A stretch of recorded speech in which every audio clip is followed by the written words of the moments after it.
Pemirsa, toko-toko buku di Kota Batam, Provinsi Kepulauan Riau mulai pudar seiring waktu. Selain minimnya minat baca masyarakat yang kini banyak menghabiskan waktu di media sosial, tumbuhnya toko buku online juga telah mematikan banyak lapak buku konvensional.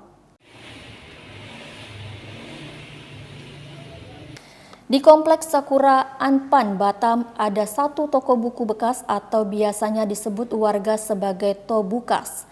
Menurut pengelolanya, Mang Anton, awal mulanya di tahun 2007, Tobukus ini adalah usaha rental komik milik orang lain yang kemudian bangkrut.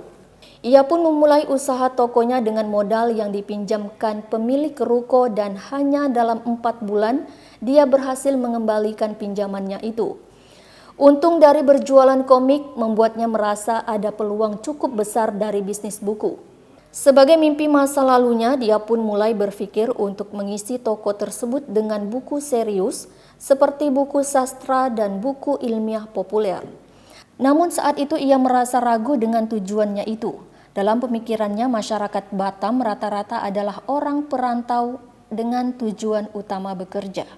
Meski begitu, dia bisa mengatasi keraguan-raguannya. Awal mula berdiri ya rental komik sama novel. Kemudian setelah semarak HP, internet, media sosial, akhirnya ganti ke jual. Karena kalau untuk rental sudah agak kompetitif lagi, banyak aplikasi-aplikasi yang lebih murah, lebih praktis gitu.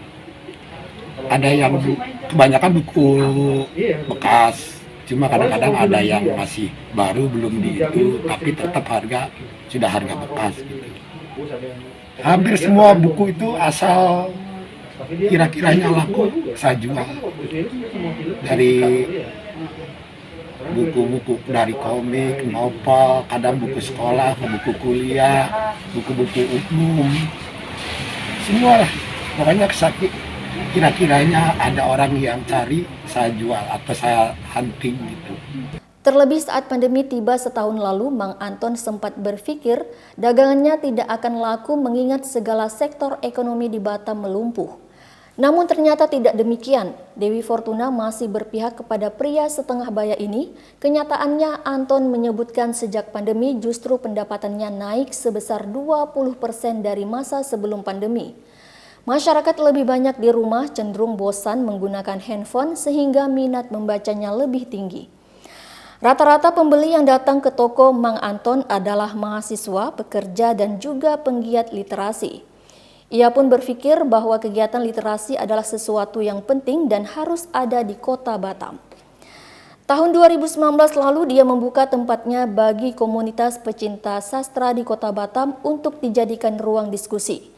Saat itu, secara berkala, komunitas kelas literasi mengadakan diskusi buku sekali dalam 2 minggu yang diinisiasi oleh Kasianto dan teman-temannya.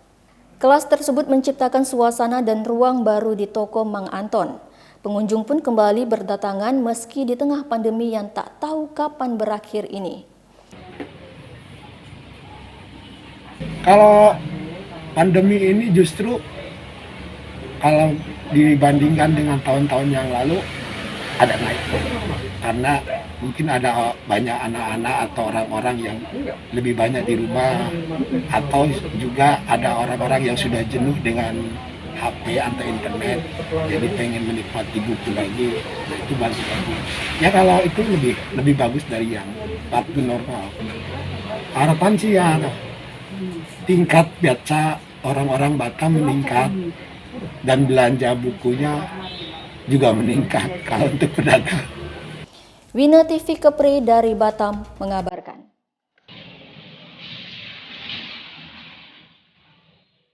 Ya, Pramudian itu sastrawan. Nggak tahu kok kan, makanya